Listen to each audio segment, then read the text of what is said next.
Oke, saya lanjut. Eh, Mohon maaf ada permasalahan memori internal habis. Jadi untuk video UAS saya lanjutkan di video yang kedua atau part yang kedua. Di sini saya akan menjawab soal yang terakhir, yaitu soal yang keempat, tentang perkembangan Islam. Perkembangan Islam dari awal masuk hingga sekarang, dan perkembangan Islam di domisili.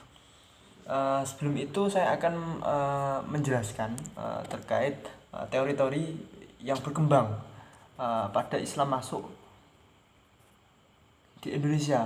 Ada 4 teori yang saya pahami. Ada 4 teori masuk Islam, masuknya Islam di Indonesia. Yang pertama itu ada teori Gujarat, teori Persia, teori Arab, dan teori Cina. Teori Gujarat ini dipopulerkan oleh seorang orientalis Belanda yang meneliti tentang Islam di Indonesia bernama Snok Hortgens. Ia menyatakan bahwa agama Islam baru masuk ke Nusantara pada abad ke-13, bukan abad ke-7.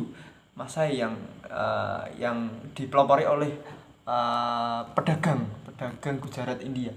Terus kemudian ada teori Persia menyatakan bahwa Islam masuk di Indonesia pada abad ke-7 Masehi, uh, yang dibawa oleh kaum Syiah Persia.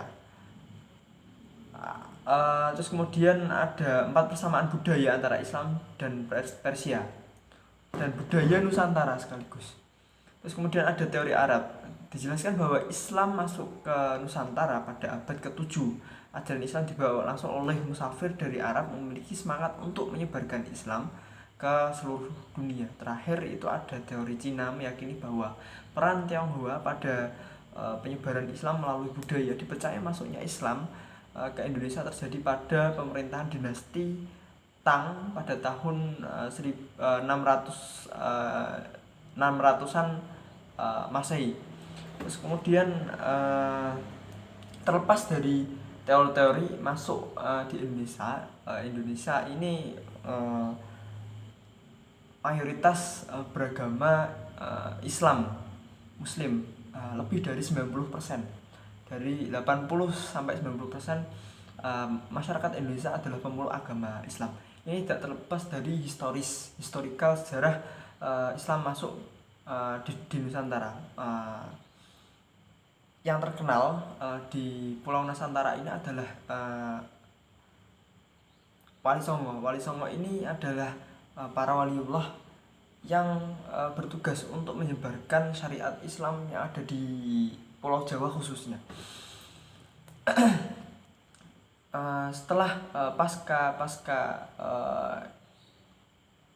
para penyair Islam menyebarkan Islam di Indonesia, kemudian dilanjut oleh Wali Songo. Wali Songo ini sebenarnya tidak hanya menyebarkan Islam di daerah Jawa saja, tapi di Nusantara.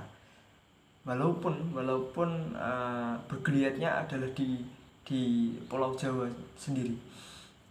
Terus pasca Wali Songo itu ada beberapa organisasi Islam yang berkembang, organisasi yang tumbuh pada kurang lebih tahun 1900-an Masehi, seperti organisasi Nahdlatul Ulama Muhammadiyah. Ini pun juga tidak terlepas dari tokoh-tokoh terkenal. Pun misalkan guru dari Ahmad Dahlan dan Kiai Haji Hasyim Asy'ari. Kiai Haji Hasyim Asy'ari ini juga salah satu penyair, misalkan di Mbah Khalil Bangkalan, terus kemudian Mbah Sulet Darat yang ada di Semarang, terus Al-Bantani, itu juga termasuk penyairan Islam pada masa itu, karena pada zaman dahulu belum ada yang namanya handphone, tidak seperti di masa sekarang, dan penyebaran Islam pun tidak seinstan sekarang. Penyebaran informasi pun tidak seinstan sekarang. Maka dari itu